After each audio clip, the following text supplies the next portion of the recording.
জয় মাতা বাগদেবী। আজকে একটা হার নিয়েছি যার বয়স 35। যাই হোক, একটা জিনিস আমাদের মধ্যে রাখতে হবে, যদি কেউ ভালো পদে বা ভালো ইনকাম বা ভালো কিছু কাজ করে, তাকে কিন্তু মানসিক টেনশান বা কিছু বাধা বিপত্তির মধ্যে যেতে হয়। সেখানে এই জাতিকা কিন্তু একটা ভালো ধরনের ব্যবসায়ী এবং অনেক হাই লেভেলে কাজ করে, কোম্পানি লেভেল ব্যবসায়ী কাজ করে, কিন্তু ওনার দেখুন কেন করছে, রবি রেখাটা দেখুন কত বড়। রবি রেখাটা বড় থাকার জন্য উনি বড় পদে গেছে, ঠিক আছে। এবং আর দেখ, এই যে শনির বক্রী রেখা মানসিক টেনশান, মানসিক যন্ত্রণা, হতাশা সব দিয়ে থাকে। তার সঙ্গে সাথ দিচ্ছে কে? বৃহস্পতি। দেখুন, পদে যেতে পারে, পয়সা ইনকাম করতে পারে, কিন্তু এইগুলো যে টেনশান বা থাকা, এটা জরুরি, ঠিক আছে। আর দেখবেন যে কোনো মানুষ যখন টেনশান, চাপ, সংঘর্ষপূর্ণ জীবন ব্যতীত করবে, তখন কিন্তু তার পরমায়ু কমে যায়, সে দীর্ঘায়ু হতে পারে না।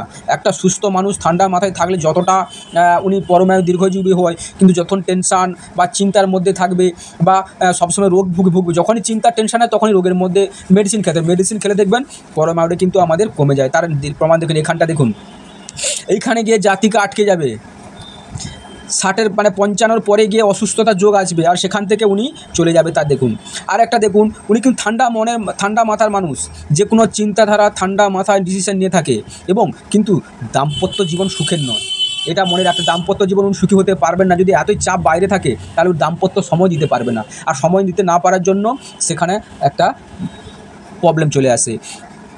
মানে কি, মানসিক যন্ত্রণা পেয়ে পেয়ে শারীরিক অসুস্থতা যোগ দেখাচ্ছে। আমি বললাম না যে এটা হয়, দেখুন এখানে শারীরিক অসুস্থতা যোগ দেখিয়ে দিচ্ছে। দ্বিতীয় মঙ্গল খুব একটা ভালো নেই, যাতে শারীরিক ঊর্জা, শারীরিক মানে হিউম্যানিটি পাওয়ার ওখানে কিন্তু ভালো হবে না। উনি রাত জেগে মেডিসিনকে ঘুমাচ্ছেন, উনি টেনশনে থাকছেন, হবে কী করে সেটা দেখাচ্ছে দেখুন। আর ভাগ্য দেখুন, 7 দেশ দেখুন, পয়সা কিন্তু ইনকাম করে, চন্দ্র থেকে গিয়ে ভাগ্য রেখাটা চলে যাচ্ছে, মানে এই লেভেলটা কিন্তু উনি ভালো পয়সা ইনকাম করবে, সঙ্গে কিন্তু মান সম্মান পাবে। দেখুন এখানে মান সম্মান প্রতিপত্তি আসবে, কিন্তু প্রবলেম এই এখানে চতুর্ভুজ সৃষ্টি করে। দেখুন এটাকে বাড়িয়ে দিচ্ছে মুহূর্ত, কাজেরটাকে ভালো ডিগ্রি মানে ভালো উচ্চ পর্যায়ে সেটা দেখাচ্ছে, কিন্তু দেখালে কী হবে, শারীরিক দিক থেকে উনি কিন্তু আস্তে আস্তে ভেঙে পড়বে এবং দীর্ঘ পরমায়ু পাচ্ছে না, স্বল্প পরমায়ু পাচ্ছে, এখানে বলা যেতেই পারে। এই সব জিনিস দেখার পরে আমরা আর দেখুন, শত্রু যখন আমি উবড়ে যাবেন তখনই শত্রু থাকবে, শত্রু দেখাচ্ছে, এইরকম দিকগুলো আমরা দেখে থাকি এবং সেটা দেখাচ্ছে। তাই দেখুন, সাধারণভাবে আপনারাও হাত দেখে এটা বুঝতে পারবেন। আর দেখুন, বাইরে ঘুরতে যাবে, বাইরে মানে 12 কাজ করলে বাইরে ঘুরতে হবে, একটা দুর্নামেরও ভাগিয়ে। দেখুন শুক্র পরবর্তী যখন কালো ছোপ পড়ে যাবে, একটা দুর্নামের ভাগিয়ে দেবে, দুর্নামের ভাগে কিন্তু উনি হবেন। এবার একটা অপোজিট সেক্সের প্রতি থেকে দুর্নাম ভোগ আসবে। নমস্কার, চ্যানেলের সঙ্গে থাকবে, সাবস্ক্রাইব করবেন।